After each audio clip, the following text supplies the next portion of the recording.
Kapitan, aytingchi. Rekordchilar ro'yxatini boshqargan yigit hali ham tirikmi? Ha, nega so'rayapsiz? Shunchaki, uni har tomonlama ortda qoldirishimni aytmoqchi edim. Shunaqami? Unda hozirni o'zida ayta qoling. U shundoqqina orqangizda turibdi. Marhamat, tanishinglar. Bu bosh nozir Randall Ben bo'ladi.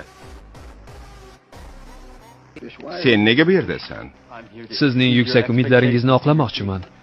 Burchimni ado etish uchun hamma narsaga tayyorman. Tuni bilan mashq qilib chiqdingmi deyman. Muammo chiqdi. Bir kishi yo'q. Jennerson Jake. Bu yana bir g'alaba.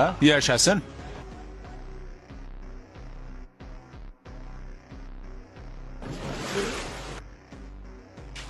Bu ishing bilan meni qoyil qoldirmoqchi bo'ldingmi, oltin baliqchi?